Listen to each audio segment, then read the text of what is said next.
قوري شاي او ابريق استخدموه عشان يذبحون اذكى طاغية ياباني. جهاز يعكس الجاذبية الارضية، خدعة استخدموها باكبر مسارح العالم، تصميم غريب يخلي السلاسل تشيل قطعة خشب وتقدر تحط فوقها اي شيء تبيه. هذه الاربع اشياء راح اوريكم اياهم واقول لكم قصصهم واقول لكم من وين تشترونهم اذا ودكم تشترونهم بحلقة اليوم. منتجات سحرية. راح ابلش بالقوري الياباني. قصته شوي غريبه. طاغيه ياباني حاولوا يغتالونه 13 مره وكلهم فشلوا لانه وايد ذكي ويدري ان هذا بيذبحه ويدري شلون بيذبحه ودائما يسبقهم بخطوه لانه اذكى منهم. كل اللي عايشين في المدينه هذه يبون يذبحونه الين ما طلع لهم واحد يصمم اباريق. قال انا اللي راح اذبح لكم. شلون بتذبحه يا الطيب؟ اسمع القصه. كالعادة أهل السوق والحرفيين يروحون حق الناس التوب اللي بالديرة ويقدمون لهم هدايا. راح الشخص اللي صمم القوري حق الطاغية كان يقول له جايب لك شاي إنما إيه يجند الراس. قال له الطاغية يلا صب شاي. قام راعي القوري وصب الشاي اللي يقول عنه أسطوري وعطى الطاغية. الطاغية قال له لا أنت اشرب منه أول. ذكي يدري إن في ناس بتذبحها فقال أكيد هذا مسممني أروح أشرب سيدة مينون أنا. قال له أنت اشرب أول. راعي الشاي قال أوكي شرب وقعد معه خلاه شوي انطره شاف وياها ما قلب كنا عادي صد شاي هذا. تطمن الطاغية كان يقول له صب لي قلاص. قام راعي القوري وصب له من نفس القوري قلاص شاي عطاه الطاغية. شرب الطاغية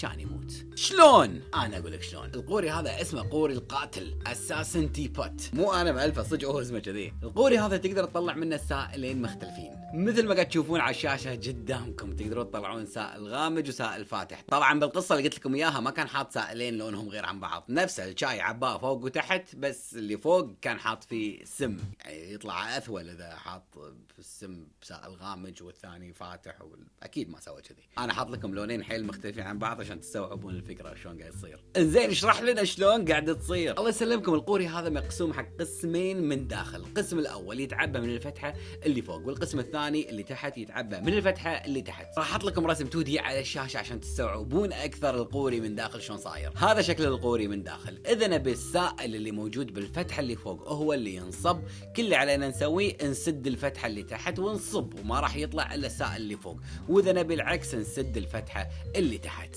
وبكذي راح نقدر نصب السم وقت ما نبي ونصب الشاي العادي وقت ما نبي. مو قاعد اقول لكم القصه عشان اذا بتذبحون احد تستخدمون القوري. قاعد اقول لكم قصه حلوه تاريخيه ومنتج سحري صراحه وحد عجيب واستانس اني شريتها. الزبده رابط الامازون راح احط لكم اياه تحت. اذا دشيتوا ولقيتوا المنتج هذا برابط الامازون اللي تحت اخذوا اسمه وحطوه بجوجل راح تطلع لكم قصه القوري بالكامل وشلون اخترع. نيكست.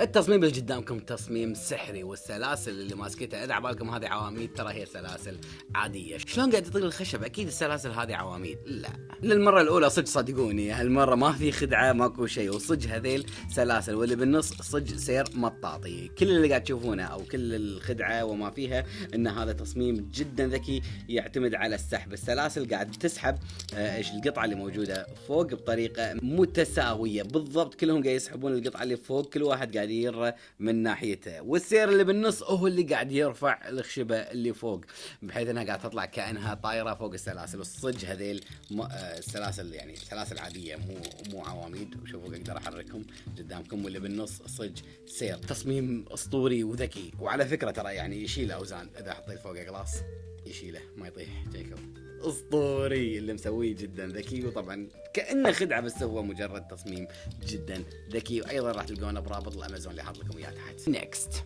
هذه الله يسلمكم من اقدم الخدع في عالم الماجيك. سحرة اسطوريين كبار استخدموا الخدعه هذه على المسارح الكبيره والاشياء الواو القديمه. وانا قاعد احوس بامازون كان القى منها تصميم مصغر مسوين نفس الخدعه الاسطوريه مكعب زجاجي وفاضي من داخل. اذا حطيت داخله 100 فلس تختفي. صدق اختفت. لو تدورونها داخل مو موجوده. ما راح اكشف لكم سر الخدعه لاني وايد احبها بس اذا ودكم تعرفون شلون صارت انتم اشتروها من امازون عشان ضميري لا يعورني. ما احب اكشف خدع بس اسطوريه. شيكو صدق تختفي. شوف نصها داخل نصها برا. وين قاعد تروح؟ شيكو قاعد تشوفون المكعب من داخل 100 فلس وين قاعد تروح؟ هذا الشيء الوحيد اللي ما راح اشرح لكم اياه انا اسف. نيكست.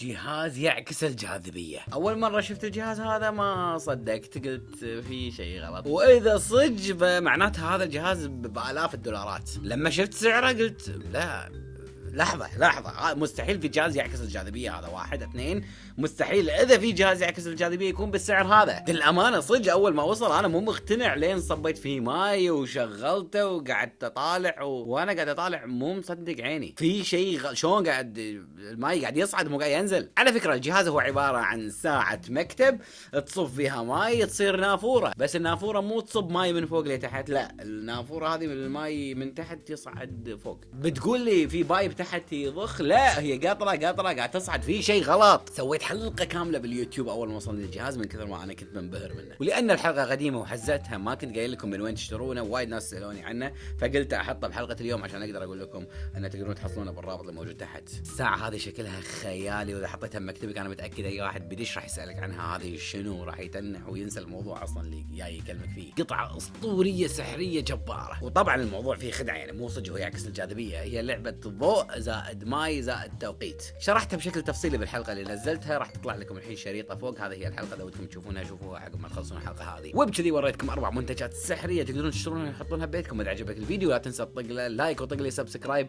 اذا تحب محتوى الخدع البصرية والاشياء المينونة. زائد ودي اقول لكم شغلة جدا ضرورية حق اللي متابعيني، اذا انت مو مسوي سبسكرايب بقناتي الثانية اللي قاعد اعلم فيها خدع بصرية حق الناس اللي يطقون جوين، زائد قاعد اسوي انبوكسنج حق روبكس كيوب وجناجف حق الكل. اتمنى تطق فيها سبسكرايب، ودي توصل 100,000 ويصير عندي درعين فضيين، درع القناة هذه ودرع القناة هذيك. اتمنى ما تقصرون معي لان قاعد اتعب وايد على المحتوى في قناتين. كان معكم اخوكم عبد اللطيف الصالح، هذا حساباتي بوسائل التواصل الاجتماعي اذا ودكم تتابعوني هناك وتشوفون يومياتي، واذا فقدتوني انا تدرون وايد اقطع عن اليوتيوب شوفوني هناك وبس. بيس.